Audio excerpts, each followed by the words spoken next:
ومضيت وحدي في ظلام مجهم.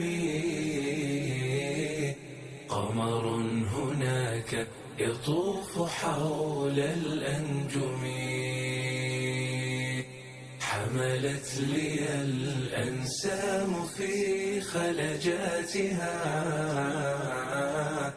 عقدين من زمن مضى بالأقدم. يا حسن بيت ضم في أرجائه رهط بهم من كل طيب أنسم.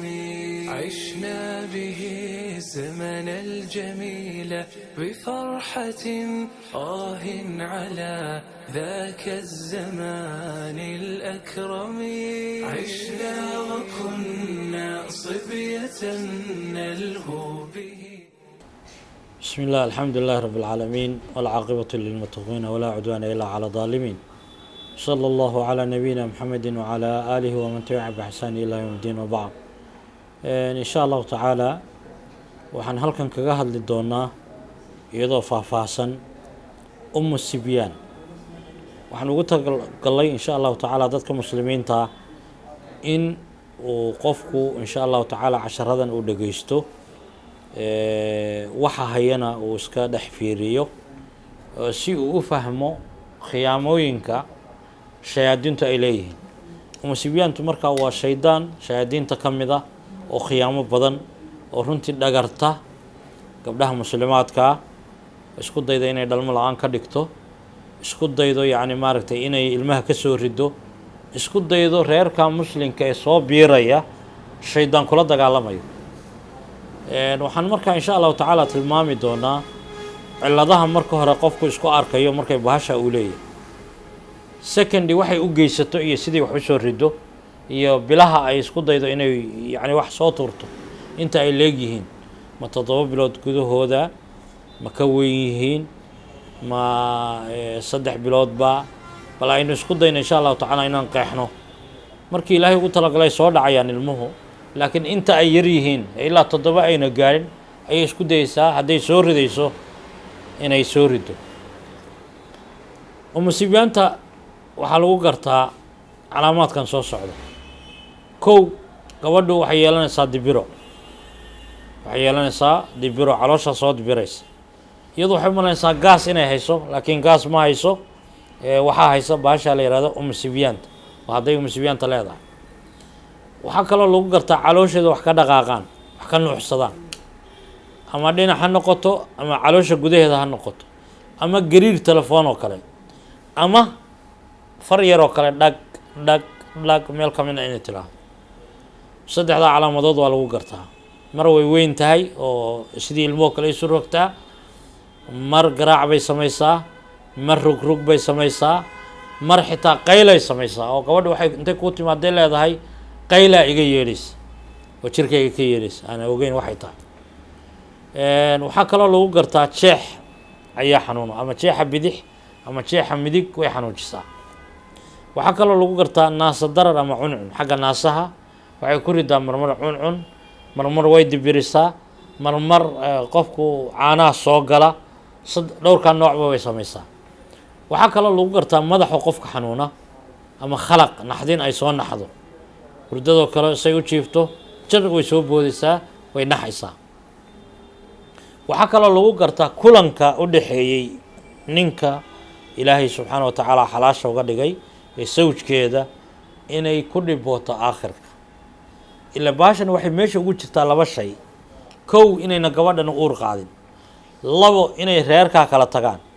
ninkii maanta dhan soo shaqaynayay ee gurigiisii u soo ordayay ee reerkiisii la macaamilayay ee islaha naxariis baa guriga kaaga horeysa, islaantiyo wax dhibsanaysa markuu arko niyad baa ku dhacay. marka waxay isku daydaa inay xagga xitaa ka gasho gogasha oo ay isku daydo gabadhii inay xanuun dareensiiso. intaa waa lagu gartaa. waxay kaloo samaysaa cayayaan baa jira qofka bini aadanka ninka Ilaahay ugu talagalay haweenta inuu ku shubo oo cayayaan wax isku dhacaya. cayayaankaas isku dayaysaa meeshii milyan loogu talagalay ninka inay ka soo baxaan marka qaybka dareenka iyo maraysaan iyo jameeca inay qabato biyuhu markay soo baxaan 500 oo kale 500 oo kale afka u dhiganaysa ilaa waxaan la arkay weeye waxaan inagu arkayno ilaahay naga qariyay weeye marka afkay u dhiganaysaa kuuradii la rabay ee loogu talagalay inay meeshii galaan makaankii wax ka yar baa ku dhacaya wax ka yar hadday ku dhacaana abuuritaankii baa yaraanaya marka kuuradii loogu talagalay cayayaankii loogu talagalay ee inay isku dhacaan ayay qaarkii qabsanaysaa hadday ka gudbaan oo intay adkaarta akhristaan ilaahay ka xishoodaan ila dad ilaahay ka baqaya unbaa adkaar iyo diin iyo bisin iyo qabsadee hadday intaa ku marayaan oo ilaahay ka duway subxaanahu wa tacaala waxaa laga yaabaa 2 bilood 3 bilood 4 bilood 5 bilood intaan la gaarin inay waran ku dhufato gabadha oo saa ilmihii uga soo dhacaan oo dilan ay ku samayso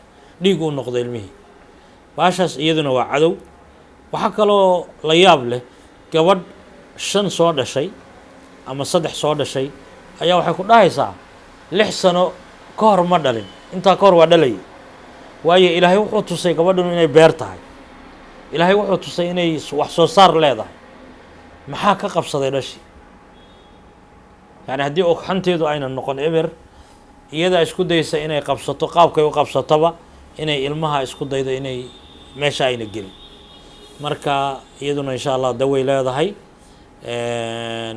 intaa wareega qofka wuu xanuunaa dhabarku wuu xanuunaa qofku ha isku dayo ilaahay inuu cararo subxaanahu wa tacaala ilaahay haddaynu u cararo wax badan oo shayaadiin iyo insi isu kaashadaan waxaa laga yaabaa ilaahay subxaanahu wa tacaala inuu naga xijaabo haddaynu baranno diinta ilaahay adkaartii aynu baranno aynu ku dhaqanno wixii laynoogu talagalay xijaab baynu helayna imaa haddaynu caddaysin iska noqono oo waxaan doonno ka sheekayno oo meeshaan doonno bilaayo iyo qaylo la taagannahay dee waxa weeye shaydaanku suu naga rabay mid meesha ku jirto ilmay naga celinaysa iyo mid kaleba qalbiga inaga gala wuxuu isku dayayaa inuu inagoo dhan ina baabi'iyo si cadaabka ilaahay aan ula wehelino marka aynu ilaahay ka xishoonno ilaahayna aynu isu dhiibno bahashaasna waa bahal dhib badan insha allah ilmahaasayna la dagaashay waxaa laga yaabaa gabadhu wax kale ma qabto dhakhtar bay tegaysaa marmar waxay samaysaa uur bay u yeeshaa gabadhii hawa isaga dhex jirta waxayba u haysataa ninkii inay 4 bilood u tahay ama 5 bilood u tahay hadhow markay dhakhtar tagto baa laga yaabaa in la yidhaahdo maba uurba ma jiro way wallacaysaa sidii oo kale wallacii oo kale marmar way samaysaa xanuunka yahay wuxuu ahaa wadaadku wuxuu yiri waa musabiyaan dhinacu aad buu xanuunayay computer kastaan isa saaran waxa la lahaa waxa laala wax ku haya ma leh waxba ma qabtid haddana markaa sheekhu uu yimi aan waraystay wuxuu yiri xanuunkaagu saas ayuu badan yahay musabiyaanka markaa daawada soo qaado daawadii anoo qaadanaya ayaa ilaahay subxaanahu wa tacaala ilaahay siiyay ilmo intii kadib anoo dawadii ku guda jiro dawadii qaadanaya ayaa Allah subxaanahu wa tacaala siiyay ilaahayna waan ugu mahadinayaa iyo sheekhaba ma sha Allah marka ilaahay aan uga cararo diinteena isku daweyno ilaahayna inaan ka baqno ilaahay naga xijaabo shayaadiinta iyo cadowga ilaahay subxaanahu wa tacaala وبالله توفيق والسلام عليكم ورحمة الله وبركاته.